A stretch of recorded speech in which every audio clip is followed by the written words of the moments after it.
Some promises, they're hard to keep, but others seem completely impossible. Today we're going to dive into an incredible story from the Mahabharata, all about two vows that were so extreme they literally shaped the destiny of an entire kingdom. And by exploring them, we're going to unlock a really powerful concept that guided their every move: Dharma. Seriously, just think about that for a second. That moment where your word was truly put to the test, where keeping it meant a huge personal sacrifice. Just hold on to that feeling, because we're about to jump into a story where the stakes were life, death, and the future of a dynasty. Let's see how this all plays out. All right, so our story kicks off with King Shantanu of Hastinapura. He's a good ruler, a noble guy, but his life is about to get completely turned upside down by a promise that will lead to, well, just unimaginable heartbreak. Picture this. One day, he's walking along the banks of the river Ganges, and he sees the most enchanting woman he could ever imagine. It's like she's walking on the water itself, just this divine being full of grace. The king, he's absolutely captivated. He falls in love right there, on the spot. So, he asks her to marry him, and she agrees, but with this totally baffling condition. Think about the weight of that promise. You can never question me, and you can never stop me no matter what I do. But, he's blinded by love. Shantanu agrees, without even a second thought. So their marriage is happy for a time, and soon a son is born. But the king's joy just shatters into absolute horror. Ganga takes their newborn baby to the river and just lets him go.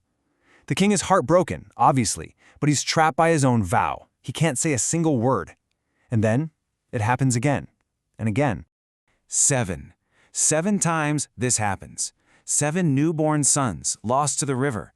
Can you even begin to imagine the king's silent agony, just watching this unfold year after year, a prisoner of his own word? When their 8th son is born, and Ganga starts walking towards the river yet again, Shantanu finally just snaps. The father in him, his love for his child, it just overwhelms the promise he made. He screams out, "Stop! I cannot lose another son!" And just like that, the vow is broken. And in that moment, the whole truth comes pouring out. Ganga reveals that their sons were actually divine beings, Vasus, who were cursed to be born as mortals. Her horrific acts were, in a way, acts of mercy. She was freeing them from a cursed life on earth. But because Shantanu broke his promise, her work is done. She vanishes, taking their 8th son, named Devavrata, with her. So years go by, and the king is eventually reunited with his son, who's now grown into a noble prince, Devavrata. But you know what? The story of these extreme vows is far from over. In fact, the prince is about to face an even bigger, even more profound dilemma. The king is older now and lonely once more. And wouldn't you know it, again, by a river, he's completely enchanted by a woman. This time, it's Satyavati, the daughter of a local fisherman. He goes to her father and asks for her hand in marriage.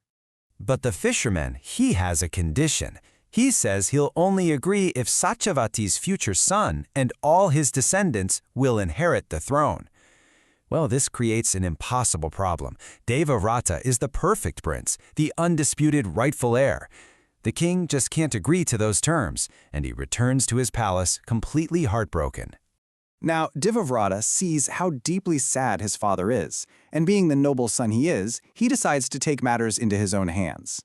He goes to the fisherman himself, ready to make what has to be the ultimate sacrifice, all for his father's happiness.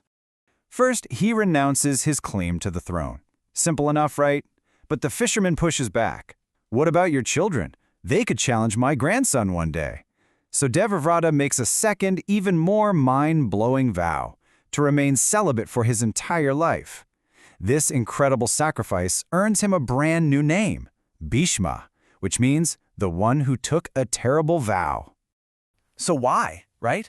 Why would a king watch 7 of his sons die because of a promise? And why on earth would a prince give up his kingdom, his future, a family?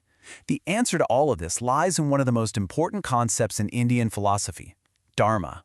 Now, Dharma doesn't have a perfect one-to-one translation in English. The root word literally means to sustain or to uphold. The easiest way to think about it is like the innate nature of a thing. So, the dharma of a bee is to make honey. The dharma of a river is to flow. And for us humans, it's about the right way of living. It's our essential duty, our true calling. But here's the thing, and this is really the crucial part.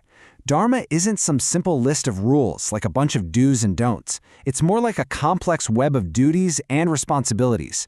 And, well, sometimes those duties can pull you in completely different directions. This is where we start to see all the different layers. You have your personal duties, sure, but you also have duties to your family and to society, duties to your nation, and even these universal, eternal principles. The key is that they all exist at the same time, overlapping. So let's apply this to Bhishma's situation. His swadharma, that's his personal duty, was super clear. He's the heir, he's supposed to rule the kingdom. But then you've got his samaja dharma, his duty to his family. This was compelling him to make sure his father was happy and to ensure the family lineage was stable. And all of a sudden, his duties are in a head-on collision. This situation actually has a name. It's called a Dharma Sankata, a crisis of duty. It's when two or more of your core duties are in direct opposition. So from this point of view, Bhishma's vow wasn't just some crazy act. It was his attempt to solve an impossible conflict by choosing one dharma, his duty to his father, over another. Okay, but why? Why put so much importance on upholding your duty, especially when it demands such a terrible price? The Mahabharata actually gives us a really profound answer to that. It's all summed up in this powerful saying, Dharma rakshati rakshata. It means Dharma protects those who protect it. The whole idea is that when you align your life and your actions with righteousness, with your true duty, then that very principle of order and justice will in turn sustain and protect you. It's this deep belief in a moral, balanced universe. And that brings us all the way back to our own lives, doesn't it? We all face our own versions of a Dharma Sankata. You know, that conflict between our duty to our job, to our family, our friends, and to ourselves. The story of Bhishma doesn't really give us an easy answer, but it leaves us with a really powerful question to think about. When your duties conflict, how do you choose which one to uphold?